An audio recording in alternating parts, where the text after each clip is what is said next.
Hello students, तो आज हम अपना नया पाठ पढ़ेंगे प्राचीन ओलंपिक खेल। तो इस पाठ में बच्चे हम क्या पढ़ने वाले हैं? ओलंपिक गेम के बारे में, यानी प्राचीन काल से कैसे स्टार्ट हुए, कैसे कैसे होते हैं, किस तरह के होते हैं, और उसके बारे में हम डिटेल में पढ़ेंगे।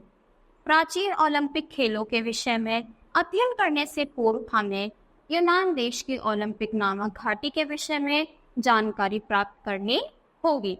यह घाटी 18 किलोमीटर लंबी है। प्राचीन समय में यह घाटी यूनान देश के धर्म, राजनीति, खेलों तथा सैन्य गतिविधियों का केंद्र थी। यहीं पर हर 4 वर्ष के पश्चात एक उत्सव मनाया जाता है, जिसमें कुछ खेलों का आयोजन भी किया जाता है। ये खेल इतने महत्वपूर्ण हैं कि यूनानी कैलेंडर इन्हीं पर आधारित था। तो देखो क्या था, ये खेल हर 4 साल बाद आते थे और ये इतना ज्यादा इम्पोर्टेंट माना जाता था कि जो भागा कैलेंडर था वो भी उसी पर बेस्ड था। इन्हीं खेलों में भाग लेने वाले खिलाड़ियों में से सैनिकों का चुनाव किया जाता था। तो जो लोग इनमें पार्टिसिपेट करते थे उसमें से ही सैनिक के लिए लोग चुन लिए जाते थे। ओलंपिक घाटी में बने भवन 2 भागों में विभक्त थे, धार्मिक तथा खेल संबंधी। समस्त धार्मिक भवन इस घाटी की 2 नदियां एल्फियस तथा कैलेंडियस के संगम के निकट बने हुए थे। वहां यूनानी देवताओं के अनेक मंदिरों का निर्माण किया गया था। तो वहां पर क्या थे, बहुत ही सारे मंदिर बनाए गए थे। खेल संबंधी भवन इनसे कुछ दूरी पर बने हुए थे। इस भाग के उत्तर पश्चिमी क्षेत्र में एक व्यायामशाला जिम्नास्टिक बनी हुई थी, जिसके दक्षिण में मल्लयुद्ध तथा मुक्केबाजी का शिक्षालय था तथा पूर्वी क्षेत्र में एक विशाल स्टेडियम था। तो स्टेडियम था, एक तरफ जिम्नास्टिक चलती थी, एक तरफ क्या होता था, मुक्केबाजी यानी बॉक्सिंग। स्टेडियम के दक्षिण पूर्व में घुड़दौड़ तो रथ दौड़ के लिए एक विशाल मैदान। तो देखो, घुड़दौड़ यानी जहाँ पर घोड़े के लिए अलग था और जहाँ पर रथ दौड़ होती थी वहां पर अलग अलग मैदान बनाए गए थे। तो देखो ये क्या होता है, ये स्टेडियम होता है, ये पूरा गोल, और इसके चारों तरफ क्या करते हैं, लोग बैठ रहते हैं। स्मरण रखें कि प्राचीन यूनान के धार्मिक उत्सवों में खिलाड़ियों का योगदान अत्यंत महत्वपूर्ण होता है। लोगों का अटल विश्वास था कि इन उत्सवों में खेलों के आयोजन से देवता लोग तथा पितर अत्यंत प्रसन्न होते हैं तथा देश को शक्ति प्रदान करते हैं। तो इसमें क्या थे, जो लोग थे जो वहां पर पार्टिसिपेट करते थे, वो यह मानते थे कि अगर हम अच्छा करेंगे तो जो ये देवता वगैरह है ये भी प्रसन्न होंगे और हमको क्या देंगे, और ज्यादा शक्ति प्रदान करेंगे। ये उत्सव 1400 ईस्वी पूर्व में आरंभ हुए थे तथा देश के प्रत्येक मुख्य नगर में इनका आयोजन किया जाता था। कालांतर में इन उत्सवों में से 4 उत्सवों में मुख्यता प्राप्त कर ली थी।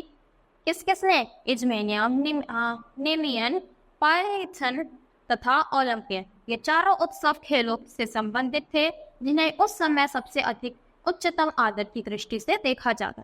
यानी यही 4 गेम थे जिसको लोग मानते थे कि हाँ भाई खेल है तो यही है, इनसे ऊपर और कुछ नहीं है। उपरोक्त 4 खेल उत्सवों में से ओलंपिक यानी खेलोत्सव मुख्यतम थे। ये खेल यूनानी देवताओं के मुख्य जियस के सम्मान में आयोजित किए जाते थे। ओलंपिक खेलों का प्रारंभ यानी कैसे स्टार्ट हुए। सर्वप्रथम ओलंपिक खेलोत्सव ओलंपिक के स्टेडियम में 776 ईस्वी पूर्व आयोजित किया गया। इस स्टेडियम में 40,000 दर्शकों के बैठने का स्थान था। कितने लोग बैठ सकते थे? 40,000। इस उत्सव के खेलों में केवल पुरुष प्रतियोगिता ही भाग ले सकते थे तथा दर्शक भी केवल पुरुष ही हुआ करते। तो क्या था, सिर्फ मेल ही पार्टिसिपेट कर सकते हैं और मेल ही सिर्फ देखने जाते थे। ओलंपिक खेलों के पहले 13 उत्सवों में 192 मीटर की दौड़ प्रतियोगिता ही होती रही। तो देखो जो क्या थे, जो स्टार्टिंग के 13 उत्सव थे उनमें तो सिर्फ 192 मीटर की क्या करवाते रहे, सिर्फ रेस करवाते थे। कौन से? स्टार्टिंग के 13 ईयर। स्टेडियम स्टेट से बना शब्द है जो 192 मीटर की लंबाई का उस समय प्रयुक्त किया जाने वाला माप था। कालांतर में 192 मीटर से अधिक दूरियों की दौड़ें भी इसी उत्सव में सम्मिलित कर ली गई। यही नहीं, कुछ अन्य खेल प्रतियोगिताएं भी ओलंपिक खेलों का अंग बना दी गई। इन प्रतियोगिताओं में मुख्य थे मल्लयुद्ध, जिसको कुश्ती बोलते हैं, डिस्कस थ्रो, जैवलिन थ्रो, लंबी दौड़। यानी देखो जैवलिन थ्रो क्या होता है, एक पतला सा ऐसा भाला होता है और उसको क्या करा जाता है, फेंका जाता है, और जो जितना ज्यादा दूर फेंकेगा वो ही जीतेगा। फिर लंबी दौड़ यानी लॉन्ग रेस, और छोटी दौड़ यानी स्प्रिंट।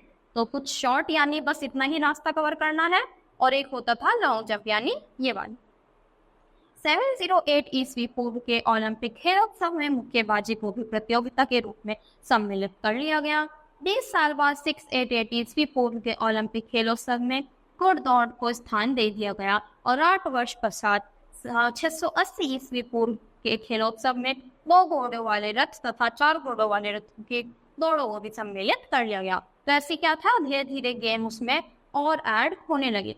पहले क्या था, पहले खाली दौड़ होती थी, फिर घोड़े और रथ वाले भी उसमें ऐड कर लिए गए। यूनान का रोम पर अधिकार, तो क्या बन गया था, यूनान ने रोम पर अपना अधिकार जमाना कैसे करा, मतलब कैसे उस पर अपना अधिकार जमा लिया था। लगभग 600 ईस्वी पूर्व पहली शताब्दी में रोम के सम्राट ने यूनान पर अधिकार कर लिया। फलतः उपयुक्त खेलों के धार्मिक महत्व का ह्रास होने अनिवार्य था। खिलाड़ी अब केवल धन कमाने हेतु भी खेलोत्सव में भाग लेने लगे थे। तो अब क्या था, अब लोग इतना वो नहीं सोचते थे कि मतलब हमारा देश ये होगा। पहले देखो क्या मानते थे कि भगवान देवता प्रसन्न होंगे और हमें शक्ति देंगे, और अब लोग सिर्फ किस लिए भाग लेते हैं कि हमें पैसा मिले ज्यादा से ज्यादा। अतः सम्राट थियोडोसियस ने इस खेलों के आयोजन पर कानून बनाकर रोक लगा दी, क्योंकि इनका स्तर अत्यंत निम्न हो चुका था।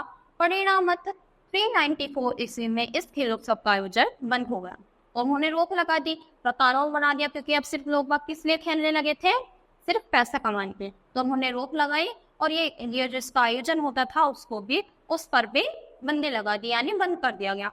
यह स्थिति लगभग 1500 वर्षों तक बनी रही। तो 1500 सालों तक क्या हुआ, यह स्थिति बनी रही, कोई भी खेल नहीं हुआ। फिर खेलों का विवरण, तो मल्लयुद्ध, इस प्रतियोगिता में जीतने वाले प्रतियोगी द्वारा अपने विरोधी को कंधे, पीठ अथवा कूल्हे के बल नीचे गिराया जाना अनिवार्य होता है।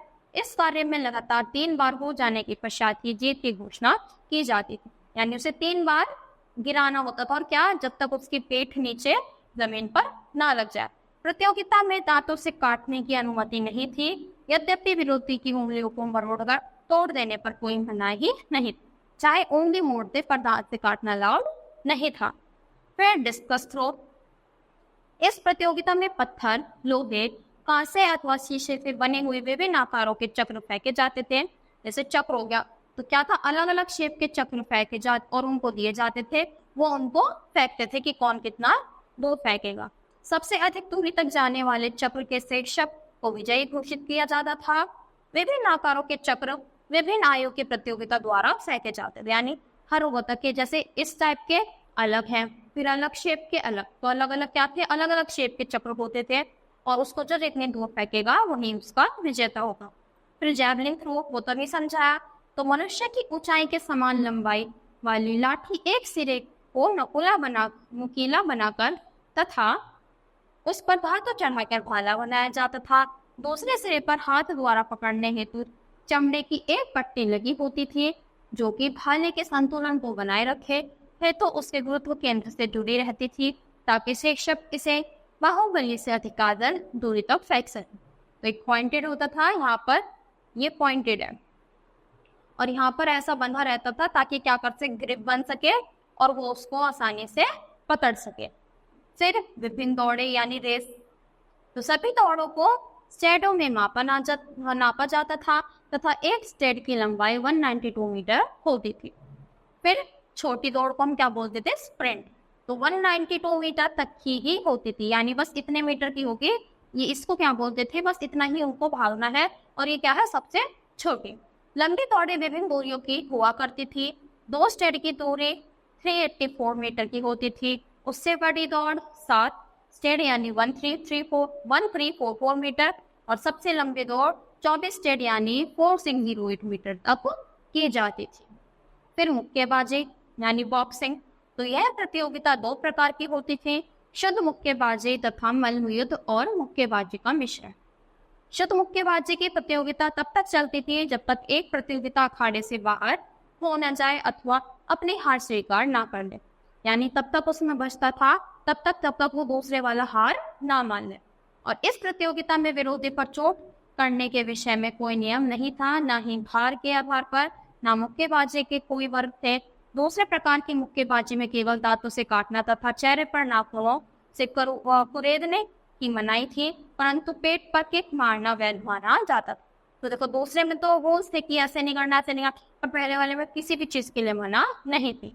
फिर घुड़दौड़ और रथ दौड़, यानी घोड़े वाली और रथ वाली दौड़।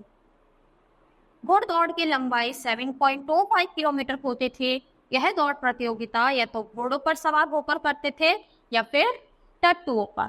रथ दौड़ की लंबाई 14.5 किलोमीटर होती थी। इस दौड़ में रथ या तो 2 घोड़ों द्वारा खींचे जाते थे या 4 घोड़ों द्वारा। खेलों के अंत में विजेताओं के नाम घोषित करके उन्हें पुरस्कार दिए जाते थे।